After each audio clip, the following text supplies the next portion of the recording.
Good afternoon. Thanks for joining today's roundtable, Data Sovereignty, Understanding Its Implications to Your Business and Investments, presented by The Deal, Intralinks, HPE, and Intel. I'm Rhonda Schaffler with The Deal. During our discussion, you're welcome to submit your questions for the panel using the posting feature to the right of your browser. If time allows, our panel will address them later in the hour. Today, we're looking at the issue of data sovereignty and its implications. Some of the topics we'll discuss today include: how should boards and company leaders address data sovereignty? What security and risk issues should companies be aware of? And what products and innovations are available to help business leaders manage data sovereignty? Joining me to share in this discussion is Chris Steffen, Chief Evangelist at HPE Cloud Security, Todd Partridge, Vice President of Product Marketing for Intralinks, and Rocco Grillo, Managing Director and Global Leader, Incident Response and Forensics Investigations, Cybersecurity and Privacy Services at Protiviti. Let's get started, gentlemen. Great to have you here. Rocco, you get the award for the longest title. Great, thanks. And Todd, we're actually going to start with you because let's set the stage. Why is data sovereignty right now a very critical and emerging issue for companies? Well, first, thanks for having me. Data sovereignty is really a real critical emerging topic that tries to deal with the legal and regulatory jurisdictions over certain types of data and how businesses, their technology strategy, and their customers try to deal with how they're going to stay in compliance with those jurisdictions. At its essence, it tries to get at under what circumstances a nation state may have jurisdiction over certain types of data. And a multinational company may be out there and looking to be a good global citizen and comply with the laws in every country that it does business in, and may find it's very difficult or challenging to do so because those laws will be in conflict with each other. Rocco, I'm going to guess that a lot of companies haven't even thought all this through. Without question, Rhonda, because some of the things they're looking at is the innovation around the cloud, the efficiency, and everyone quick to grasp and embrace the idea of the cloud. But if you listen to some of the things that Todd just laid out, there's a lot more that's involved in just having the latest and greatest cutting-edge technology. There's the legal aspect of things, but also from a security standpoint, ultimately, who has my data, who has access to it, and again, staying in compliance. It's a balance and act between the two of them. Chris, your thoughts? Really exactly the same. I mean, companies really are taking and making a determined effort to try to meet their data sovereignty requirements. The requirements are changing. Unfortunately for a lot of these companies, it's a moving target, and those regulations are constantly being updated, and so they're having to spend time and effort to understand not only the new requirements, but are they complying with the old ones, and then how do they comply with the new ones, and how do we budget to comply with the new ones, and so on and so forth. So it's this never-ending cycle, and as their data increases, their footprint increases, then they also have to take and meet with those new requirements as well. So it is a constant thing that they have to be looking into. Is this an issue that essentially affects every company using cloud? If your data's out there somewhere, do you have to be thinking about this issue right now? I think so. I mean, it's especially true of multinational companies that are doing business internationally. It's especially true of companies that are dealing with data that contains personally identifiable information. And I think it's especially true for companies that are looking to adopt cloud technologies, given the fact that today nearly 80% of cloud technologies tend to be US based. So if you are a European customer looking to use those technologies, you have to be aware of how your data is going to be transferred and whether or not you're in compliance with regulations. And certainly as your company grows too, you're going to want to keep that in mind too. I mean, there are companies out there, and you know, from the smallest companies that you can think of to the biggest companies that you can think of, that are literally taking and putting on hold some of their expansion plans, very simply because the data privacy laws, the data sovereignty laws, the data residency laws, they are in such flux and constantly changing that until they have a better handle on how those laws are going to affect their expansion, there's a lot of risk associated with them taking and going down that road. I think it can even expand further on that, Ron. I mean, the EU Safe Harbor Act going away has really, opened this up, and as much as you'd look at companies that are operating using the cloud internationally, and we've had a handful of countries that already have raised their hands. we're going to see more and more continue to raise it. But to answer your question, if they're not thinking about it, they better, because there's a lot more that's going on. And even further to that, there may be some wait and see. I hate to say that for any type of technology, especially when regulatory requirements are involved. But there is a little bit of a gap in time. But I'll tell you what, and being involved with a lot of companies that have been breached, and especially through third parties, if you are breached and you're not compliant, you're going to have some major issues on your hands. We know a lot of times that regulations are behind technology. I mean, it's just kind of the nature of innovation in many ways. How much behind are we here? How much of a disconnect are we seeing right now with data sovereignty? Is this perhaps worse than any other innovation than we've had in the past?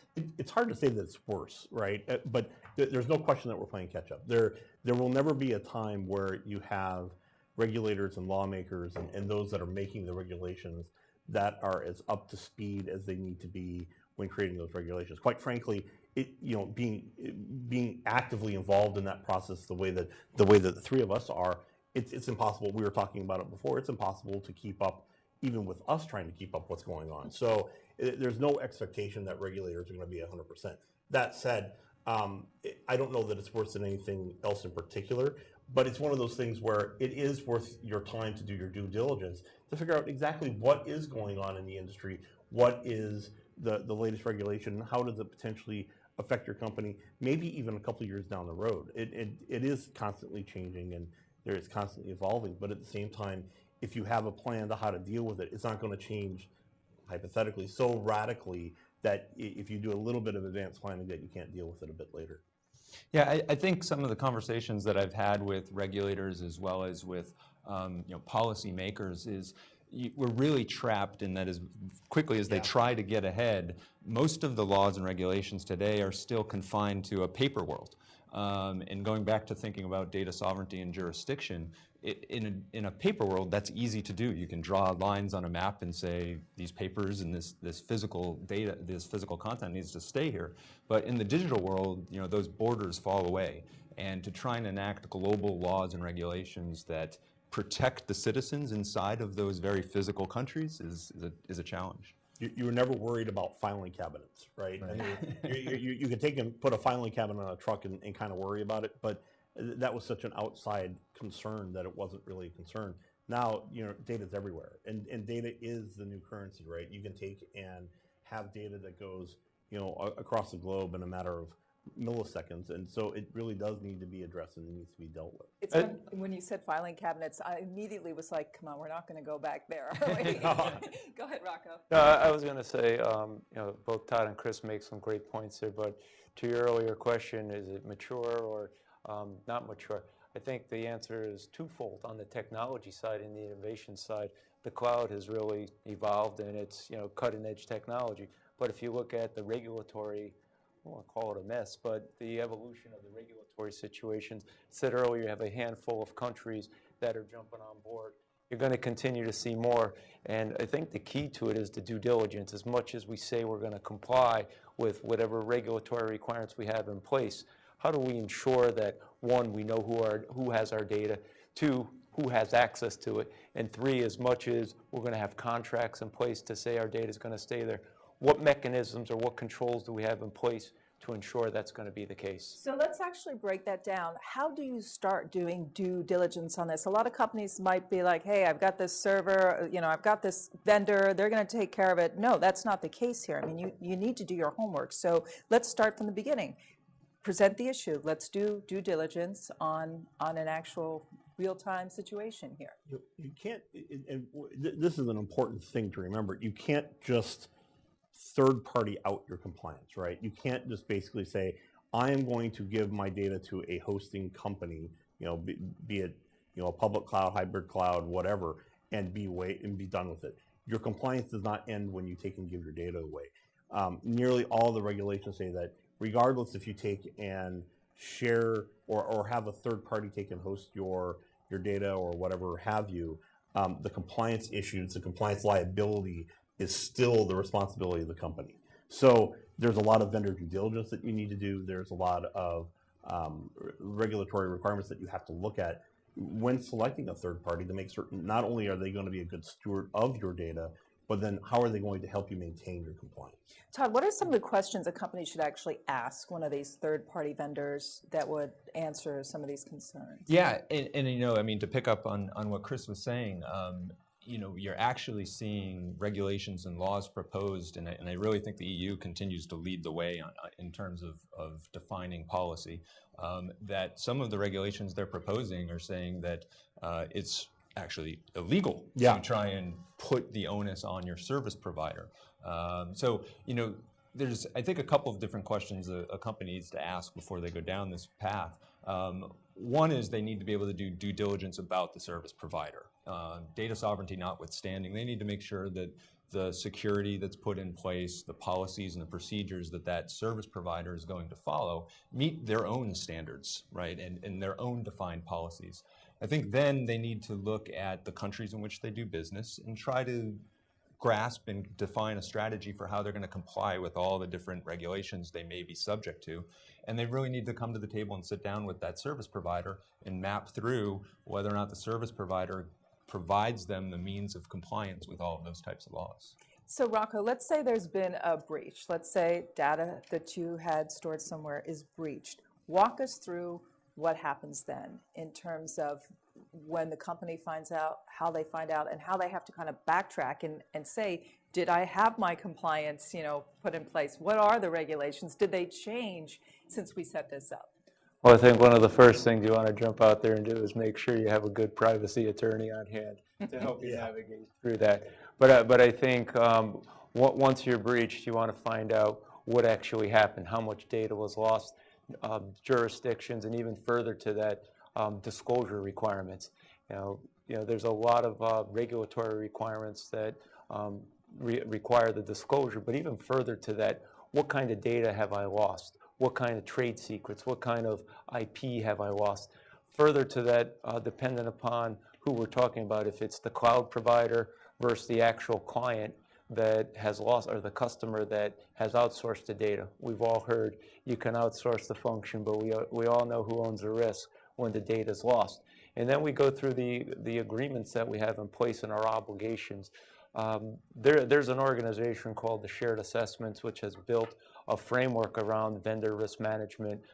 Been fortunate to be part of it. Actually, all three of us are involved with that organization, one capacity or another. And it's built a framework. You ask some of the questions that you're looking for. And in looking at cloud providers as a third-party provider, you go through those different checklists. But to the point of a breach, what are the controls that broke down? What are the deficiencies that were there? And then further to that, when the disclosure pieces come into play, how do we remediate the situation? So in terms of what do we do, there's a number of different steps, but the first situation, almost in the sense of any type of breach, identify what's happened, how's the data gotten out, and then contain it to an isolated situation. And there's multiple tracks from a legal standpoint versus the technical and remediation side of things. How common are they, breaches? Every single day. Every day. And I want to echo what Rocco said too. One of the things that's important to remember is that at any given time, these breaches are happening all the time, every day, every kind of entity that you can imagine, a breach is happening of some kind. And if a breach happens, then it will happen. It's not a matter of if. It's okay to acknowledge that you can't solve it by yourself. Rocco specifically mentioned reporting requirements. Each of the states, depending on the kind of data that you're talking about, not only are there federal requirements, and quite frankly, each of the different governments have their own requirements. If we're talking about, you know, an international company, each of the different countries has their own requirements. But like in the United States, each of the states have their own requirements as well. So it's okay not to do it alone.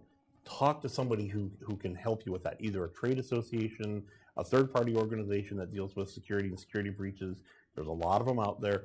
Find somebody that is experienced in your vertical that can take and help you work your way through the breach. If you try to solve it by yourself, you will likely just be exposing, you'd likely not be able to solve it by yourself anyway, and you could be making the situation actually worse. Rhonda, the piece I was going to just even add further to as much as what do we do? Well, the step before that is prepare for expect the unexpected and plan for the worst. And what you're seeing more and more companies, and it's become a best practice, to have a plan to respond when that compromise happens. So in the sense of having a plan in place, similar to disaster recovery or business continuity, or even like a fire drill, more and more companies themselves have plans in place, but they're pushing that out to the service provider. One, do you have an incident response plan in the event that you are compromised?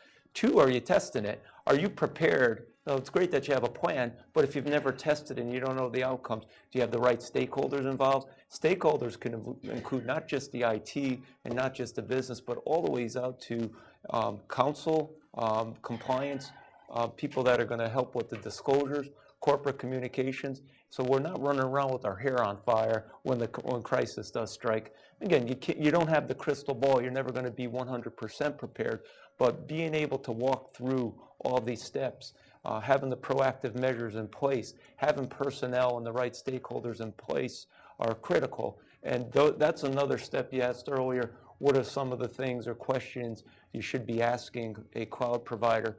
Well, those are some that should be added to the list, not just the controls and not just the due diligence, but this being an extension of the due diligence. Do we have a plan? Are we testing it? Do we have the right personnel in place? Even further, SLAs. If you do have my data exposed or you do lose my data, not every compromise is going to be ripped from the headlines, but our SLAs, do you have it written in the contract? If you lose my data or my data is compromised, are you required to notify me? Or if not, are you sweeping it under the rug and hoping that nobody finds out about it? That's scary.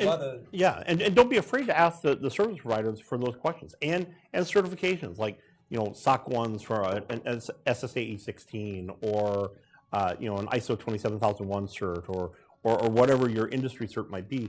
There's a good chance that they have them. But if they don't, maybe you want to do business with somebody else, or maybe they're in the process of getting it, or maybe they can help you understand what their alternatives are. But those questions are critical. You want to ask, how do they respond? Have they responded before? Have they had a breach before? I guarantee you, some of these bigger companies, they aren't taking and sending up billboards saying they've had a breach, but guess what? They've had a breach, and it may be small, it may be what they consider to be very, very minor. It may not even have been something that they had to report, but almost without a question, if you're a big company out there, you've had that danger and you know how you're going to respond to it. Yeah, I think another area where I've certainly seen a lot of growth and think we'll continue to see in the future is the role of a chief privacy officer. It's a duty that is often fallen on general counsel or to a chief security officer, but more and more often I'm actually seeing companies institute this role around someone whose purpose at that company is to evaluate all of the privacy regulations that they need to comply with, and then begin to tie together that strategy of how are we going to comply and how can technology help us comply. Absolutely. Do we see a case, though, where what is the vendor's responsibility? I understand you own the risk as the company, but can you turn around to the vendor and say, hey, listen, we asked you all these questions and you gave us assurances, or do you have to make everything written? Is there any sort of legal retribution that you can seek as a company if you asked the right questions and still you had a problem? I mean, there is, obviously, right? I mean, a lot of your requirements are going to be detailed in your SLA, and then how your SLA is enforced and how it's developed is a matter for your legal teams. And of course, I would recommend before you ever take and sign up, your entire business with a cloud provider or along those lines, you're basically putting the keys to your kingdom with this cloud provider. You want to make certain that you're covered legally in case things go downhill. That doesn't mean that you get to automatically third party away your liability for data and so on and so forth. But if there's malfeasance on the end of the third-party provider and they just flat out screw up, well, I'm certain there's some kind of legal remedy for you. It probably isn't your first best guess, but at the same time, you want to make certain that avenue exists in case you need to get there. A good cloud provider, a good service provider in general, will have clauses that can help you deal with that, and then they'll explain what they're liable for and what have you. Yeah, I think the other topic there is, I like to always try and bring it back to, it's not just the technology. No. And while the flashy headlines of data breaches, whether it's Sony or Target or those, arguably can be traced to someone who targeted those companies and went after that data.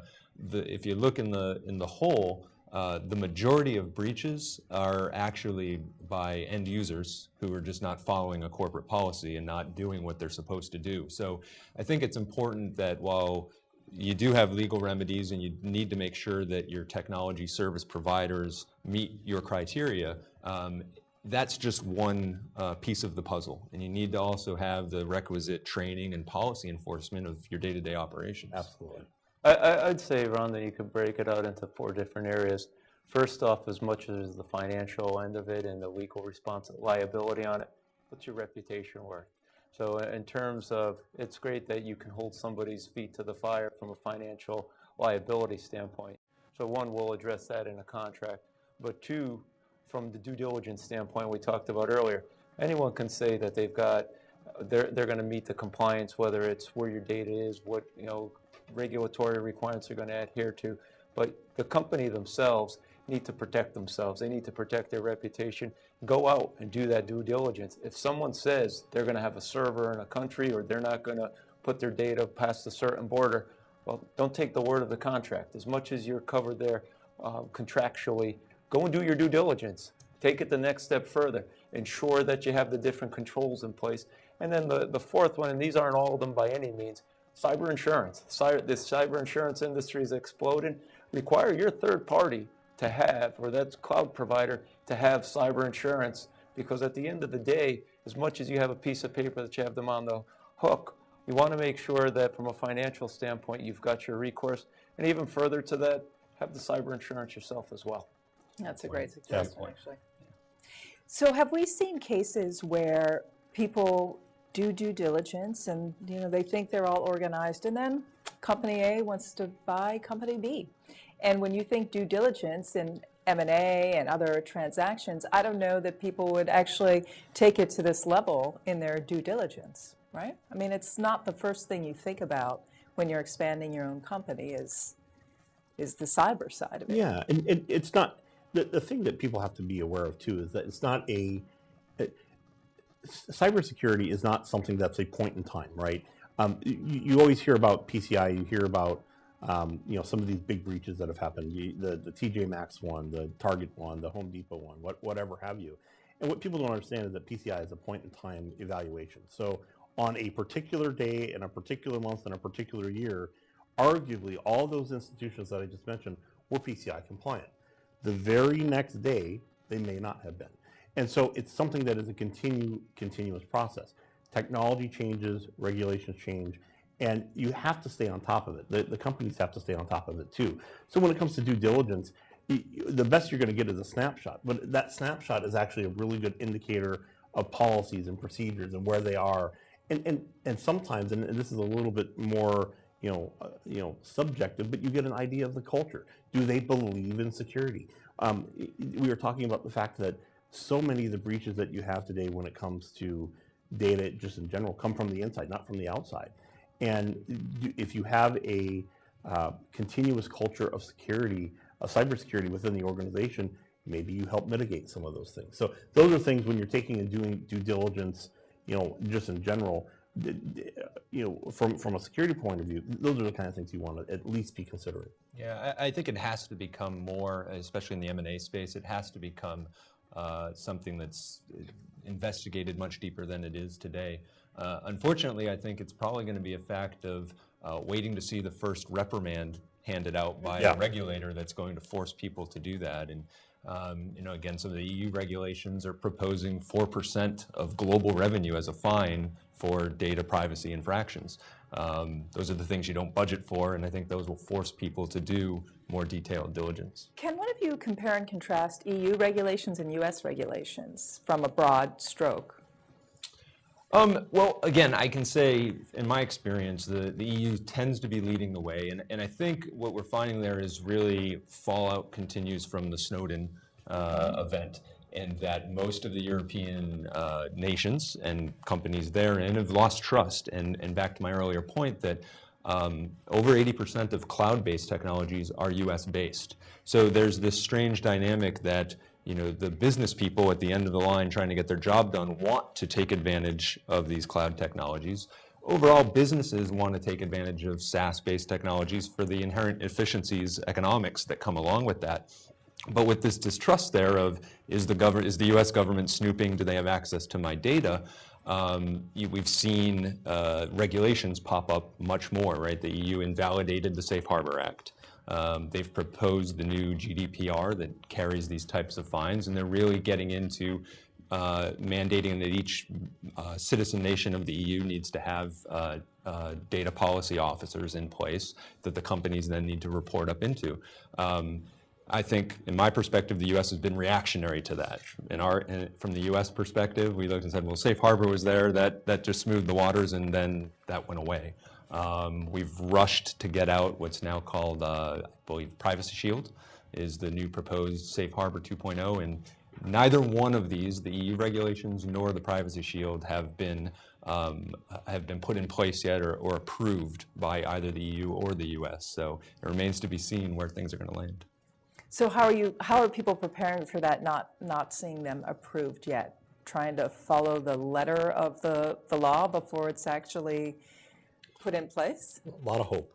I mean, it really comes down to, I mean, you got to do what you can do, right? I mean, so you follow your best practices on data security as much as you can, encrypting your data, separating your data correctly, just being a good corporate citizen when it comes to data security in general. And then, not to be blasé about it, but just hope that your best practices meet up with whatever's going to end up being decided as far as the data sovereignty laws that exist. I know that sounds a little bit crazy that you're just kind of hoping that you're going to be in place, but sometimes that's what you got to do. Following the best practices, though, is always going to be a best practice, right? I mean, you're never going to be completely and totally wrong if you're following encryption standards, if you're following, data separation and again, other security best practices and policies and procedures. If you're following those, for the most part, you're going to be in a good place. The problem is that doing that is hard, and a lot of times it costs money and so on and so forth. So companies are hesitant to take and leap towards a certification, leap towards a certain set of policies and procedures and so on and so forth, without knowing if those are the policies and procedures that they need to go to, because none of it comes for free. Right. Rhonda, I'd even go to the extent of, the main thing that we've been, trying to get our arms around for years in terms of, are we after compliance or are we after being secure? And, need to be crystal clear that compliance doesn't equal security, but to the point, there's a lot of frameworks out there. Most people are familiar with, the HIPAA, FTC putting out, FTC decrees, PCI, things of that nature. As much as companies can still be compromised, just because you're compliant, that doesn't mean that it's a broad stroke of the brush that, hey, you're not going to be compromised. But it does put you in better shape as to not being compromised. That's just one step of it. Then you take it the step further from the due diligence. How much is enough? And it really comes down to risk management. I think first off, you need to ensure that you know what all the regulatory requirements are, where your data is going to be, and cross-border type of situations.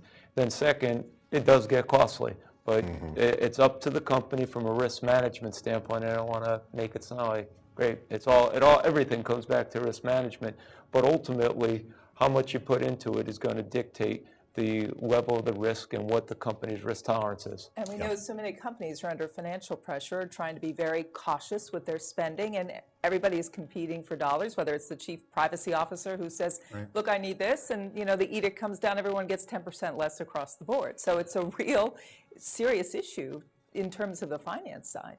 Yeah, it definitely is, and I think it's a balance of those risks and the costs, because on the one hand, there's the risk of what happens if if I'm not compliant with a data transfer law, and what's the financial penalty that might sit there.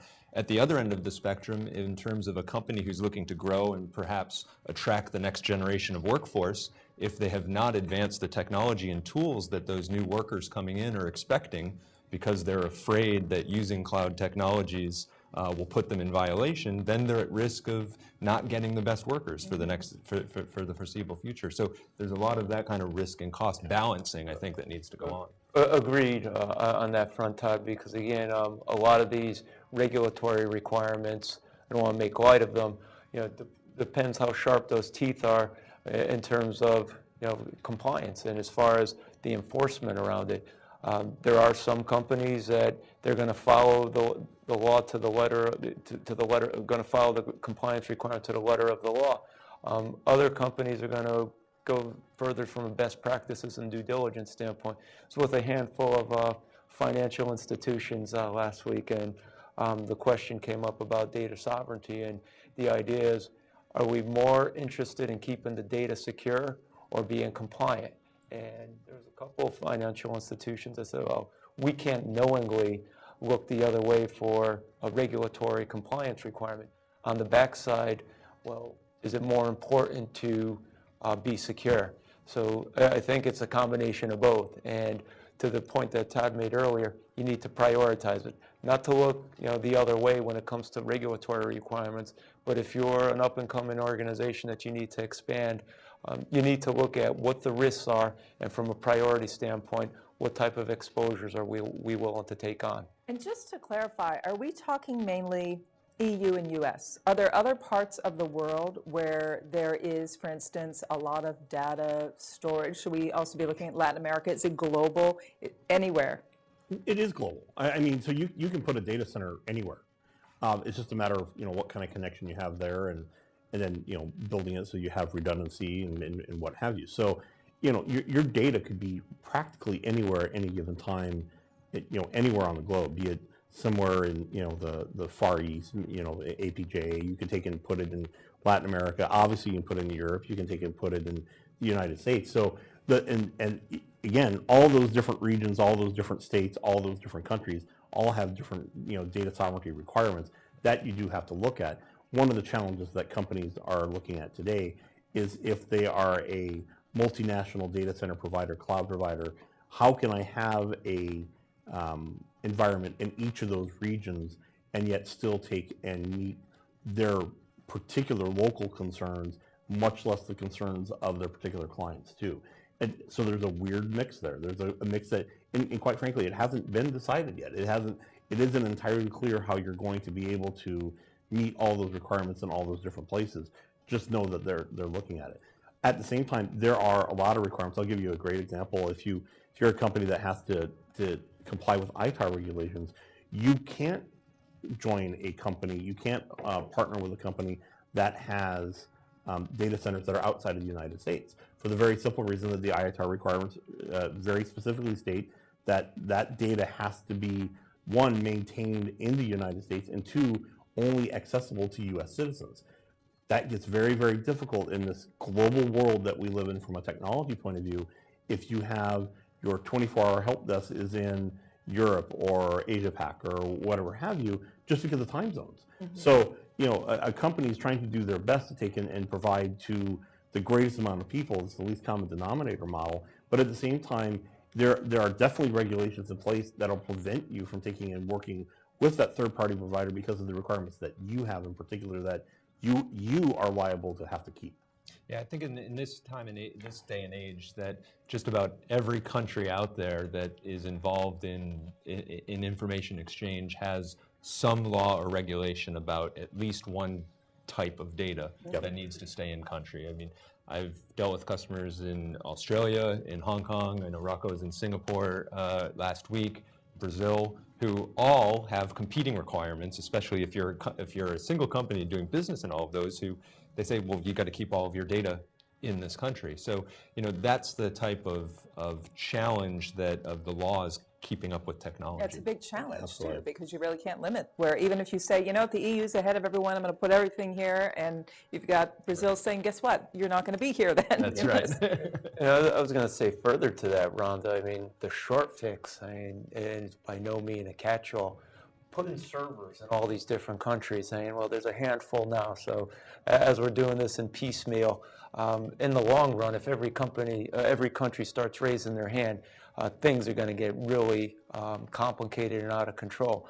I mean, ultimately, this isn't a one-size-fits-all. All the different countries that Todd and Chris just mentioned, they don't have the exact requirements. And as more and more countries start jumping on board and putting up their requirements, it's going to be different servers for different countries. And as things get more complicated, back into my world in the cybersecurity and the incident response space, the more we make technology complicated, as much as it helps us get the end goal, it creates incredible exposures, and people gives hackers or people looking to compromise the situation all the opportunity in the world to act on it. So let's move the discussion a little bit to product and innovation, because people want to know what products are there, what's the safest way to go about that, where are we on the innovation scale? Obviously, technology's got to keep innovating every 5 minutes, the way things are changing. But Todd, let's have you kick off the conversation in terms of product-based solutions right now. So let's start with a letter grade. How are they in terms of? I would say a letter grade. That's a great Well, we metaphor can do 1 there. to 10, you know, letter grade. any way you want to do it. I think I'd probably give technology out there today a B, a solid B is B good. for stuff that's available from my perspective. And I think you're finding a good blend of technologies that, depending on your risk tolerance and the profile that you've defined for your company, you can still go down the path of putting a server in every country. Mm-hmm. And if you're at that end of the spectrum and you've got money to burn and you want to go that route, you can do that, and certainly then enforce policy that says if you work in this country, everything stays right there. I think as you move across a spectrum, as I look at it, I really think the advantage in the future is around hybrid cloud. And we're finding some interesting technologies that allow companies to take advantage of SaaS efficiencies, where an application can live in the cloud, so that the company who's using that service doesn't necessarily have to pay and maintain that service, and have the data being used by that service actually stay in country. So you can have regional data centers. I have talked with some customers who actually want to attach their own nodes into the cloud and have a hybrid type environment. And then I'd say, as I move across that spectrum, the most innovative discussion I'm having with certain customers about is how they begin to think about defining location logically. We were talking about paper-based laws before, and most people are still of that mentality that location is a physical thing. Where physically is my data stored? But I have seen discussions and talk with some customers who are actually looking at implementing encryption technologies that allow them to show courts or regulators that the control over that data, the encryption keys, actually stay in country, and all that lives in the cloud is useless encrypted data.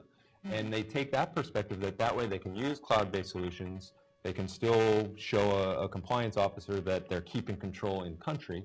That being said, I'm not aware of any legal rulings on that yet. I don't think it's been tested, but it's an innovative way that I think people are looking at it.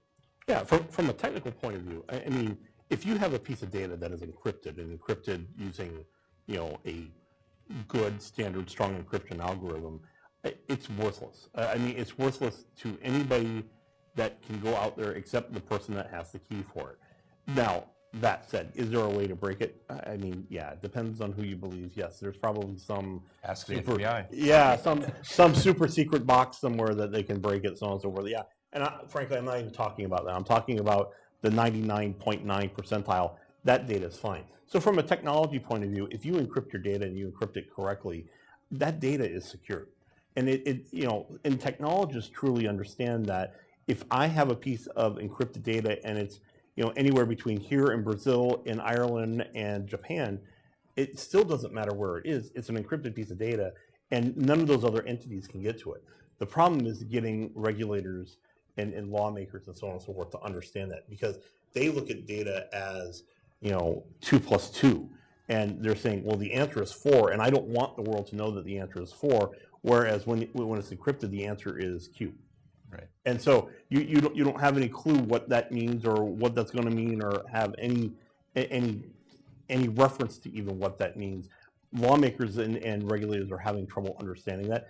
It's getting better, and so my grade is probably a C.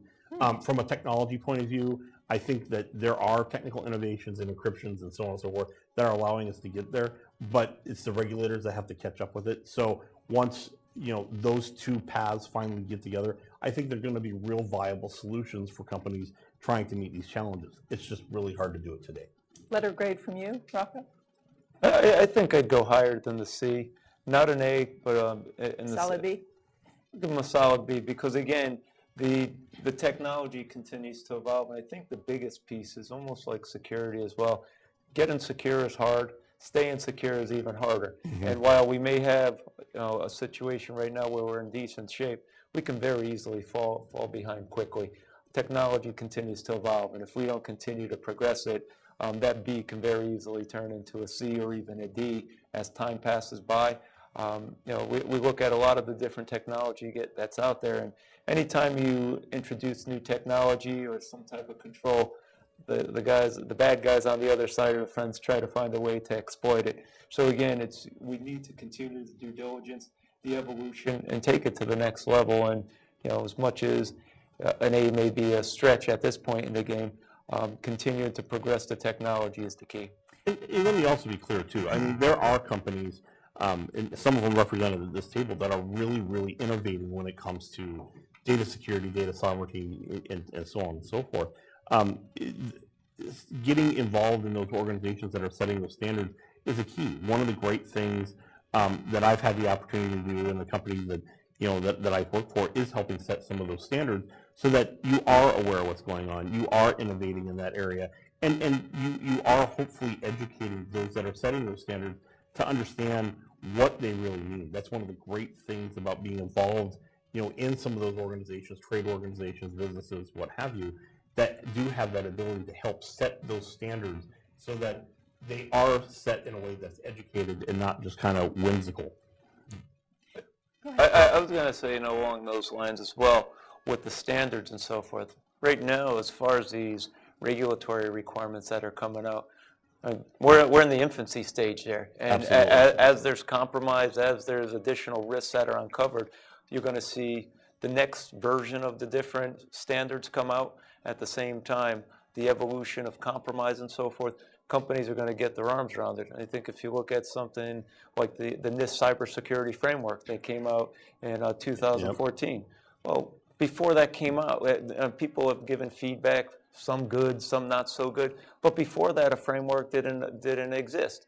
The next stuff, I think there's a workshop that NIST is hosting the first week in April. They've taken feedback and they're going to introduce the next level. Same thing with something like PCI. As much as the first version of we're in version 3.1 on PCI.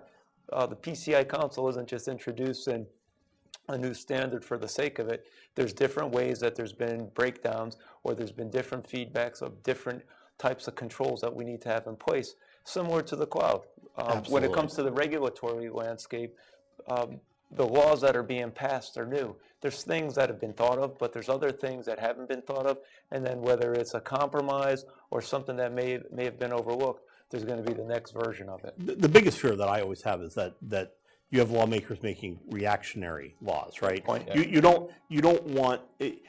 I guess the best thing that I could ever recommend to a company is do your due diligence to save yourself and save everybody else to bring damage to, right?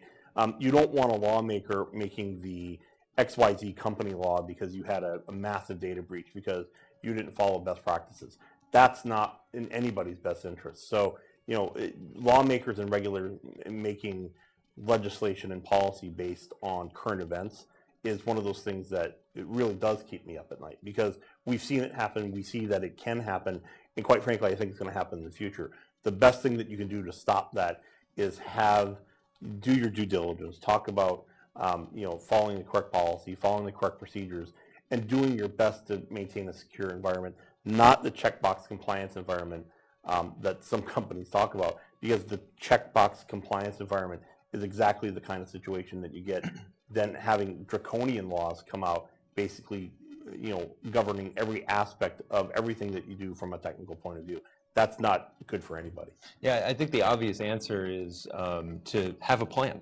Right. I mean, there's lots of technologies that are out there and that can help with this issue, but have a plan and execute on it, because it's not going to be one solution you pick that's going to solve this. That doesn't work from a risk perspective, and it doesn't work from an economics perspective.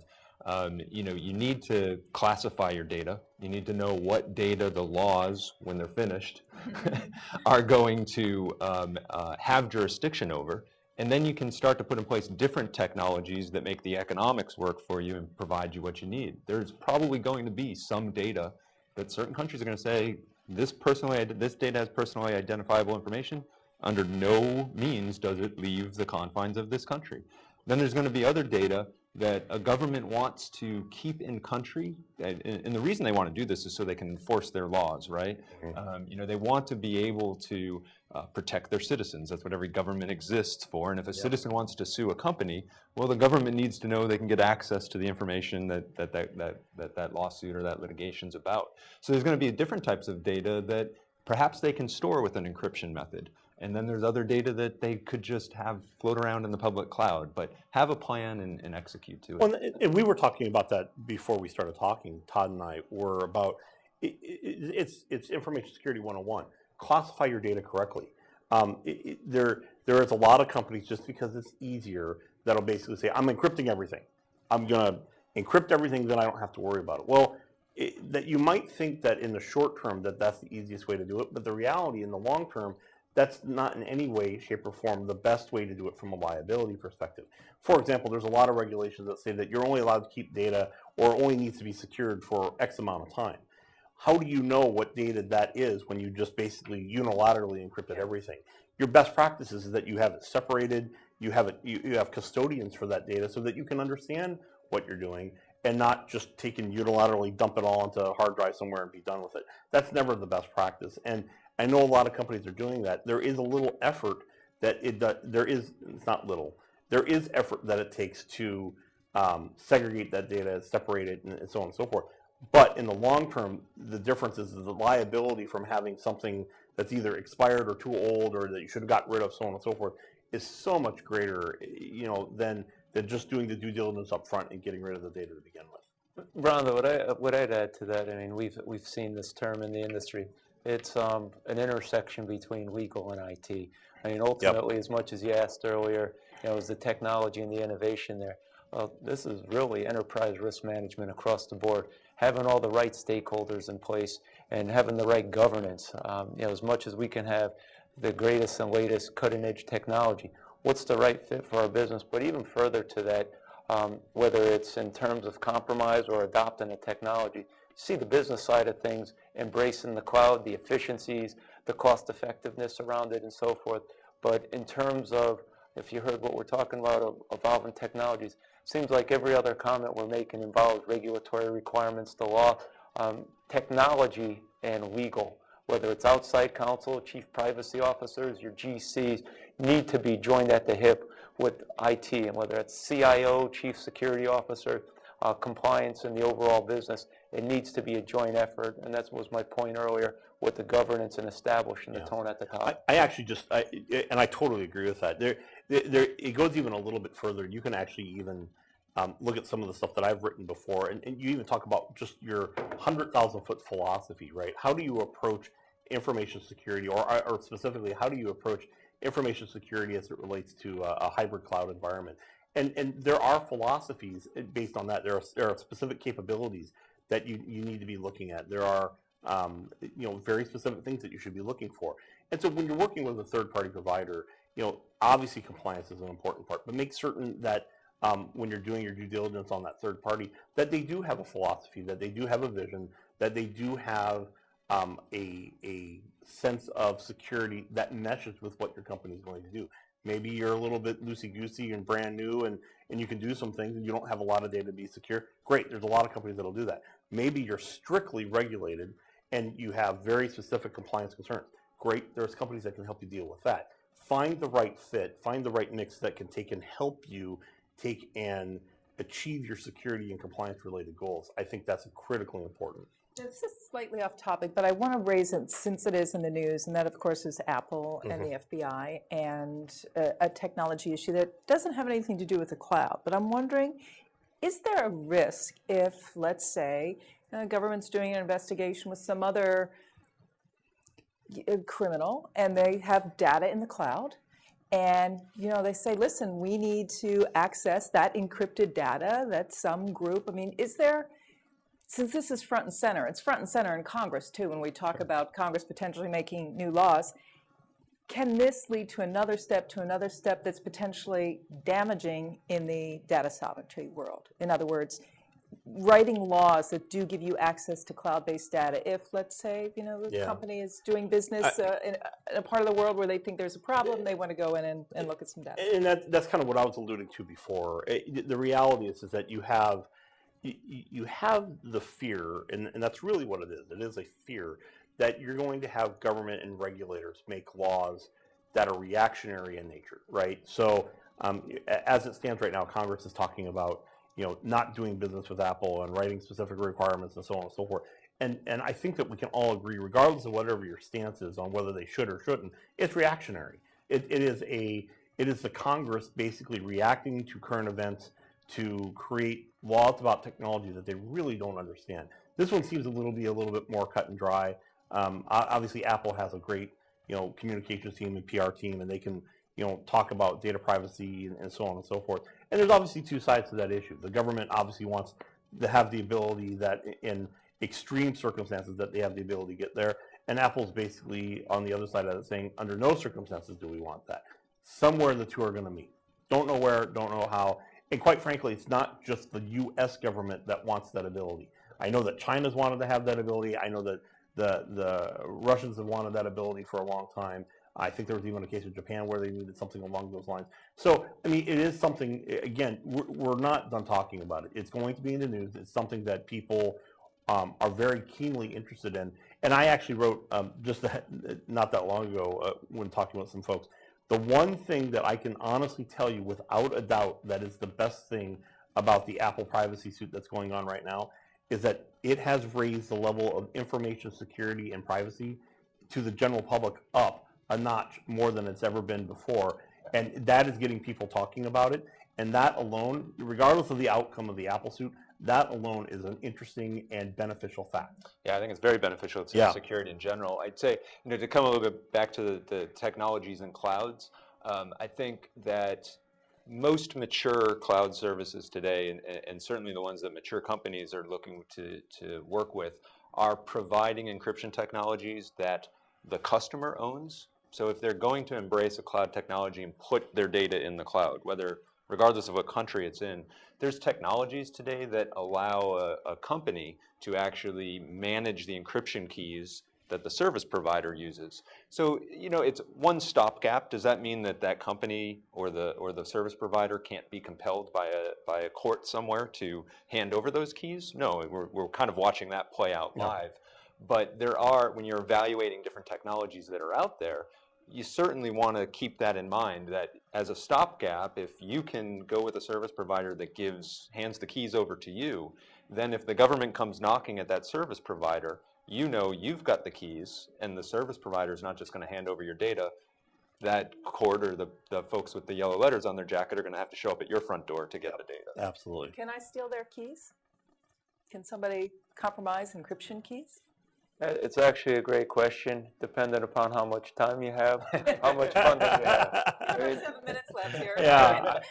But you'd be pretty good. I'd hire you if you could. Yeah, exactly. But I think you go down the lines of nothing's guaranteed, but at the same time, you look at the risks and the probabilities of something like that taking place. I think you're in pretty good shape if you're securing the keys. But again, you just need to have contingencies in place. Like I said earlier, there was a general in the U.S. Army that used a line I used earlier in the sense of expect the unexpected and plan for the worst. Right now, you'd like to say that you can't, but what happens if you were able to break that key? And what contingencies do you have in place? Go back to what I said earlier in terms of incident response. Well, let's not wait for the crisis or experience a crisis in the middle of a crisis. Let's be proactive and let's plan and do our due diligence along the way. By the way, quick question, because you raised China and Russia. Are there some areas that you would not recommend that data is being stored on the ground? North Korea. North Korea. Yeah. Yeah, I don't think that. Gee, I wonder why. I'll go with you on that one. Yes, thank you very much. The reality is that it's a global issue, and it doesn't really matter what part of the globe that you're talking about. There's going to be concern about storing your data there in one way or another. As you know, both Rocco and Todd have said, the best thing that you can do, follow your best practices, have contingency plans, and really partner with a third party that agrees and is in parallel with what your security goals are, and make certain that you communicate with them. It's a partnership. It isn't one of those things where it is a store your data somewhere and forget about it, never think about it again. That's the worst thing that you can do. Take and be proactive with whoever your third party partner is, and come up with a solution that will allow you to sleep at night and yet accomplish the goals that you have for your business. Again, when it's all said and done at the end of the day, the cloud is a way for the greatest tool for a company to innovate, right? And so there are a lot of partners out there that want to take and help you innovate as much as possible. They want to protect you though as well. And so from a security perspective, we want to be able to say that you're protected to innovate to get to the next level. It's hard to do, but there are partners out there that can help you do it. That was a really good summary, and I actually want to go down, since we're almost out of time, and summarize some of the takeaways that you have from our discussion of what businesses should take away in a few minutes. Yeah, sure. I think first and foremost, and I said it a couple times, I think that the companies need to start with an evaluation of their data, the countries in which they're doing business, and the policies of how they're going to comply with those regulations. And once they have a good feel and understanding for that, understanding that some of those regulations are in flux, we all have to work within the realm of information that we have. Create a strategic plan around that, about where and how you're going to implement certain types of technologies. Make sure that you're evaluating service providers that can provide you the tools your end users want to really, at the end of the day, you want to get business done. You want to make your employees and your customers happy. But to do so, you can't take a good enough approach. Good enough is not good enough. Yeah. You have to ask the question, before I choose that security technology, is that what my customers would want me to do with their data? And keep all of that in mind to develop that strategy and apply the appropriate technology in the right bearing. Rocco. I'd sum it up in 3 key points off of what Todd just shared. Know where my data is going to be, know what the constraints are and the regulatory requirements. I make sure you've got legal joined at the hip with you. Second, be prepared. As much as a contract or a provider will tell you they're going to do X, well, make sure, do your due diligence, and at the same time, anticipate something going wrong. What's your contingency? And then the final piece that Chris mentioned a couple of times there, the idea of partnering. As much as you're a customer, you're not that cloud provider's only customer, and you need to look at your overall risk. I think in years past, the cloud providers have had boilerplate agreements. They've softened their position a little more. Not that they're going to just let you come in, rewrite the whole contract, but there's a lot of reputable companies that the cloud providers want to bring on. Partner with the cloud provider. They're not going to accept everything or give you every concession, but at the same time, tell them what your concerns are, what some of your risks are, and see if there's room to negotiate that into an agreement. Gentlemen, you've raised some amazing points and have given a lot of people a lot to think about, so I want to thank you all personally very much. Absolutely. Enjoyed the conversation. Thank you. Great. Thank you, Rhonda. I, of course, want to thank our entire panel officially now. I've been speaking with Rocco Grillo of Protiviti, Todd Partridge of Intralinks, and Chris Steffen of HPE Cloud. And thank you so much for watching.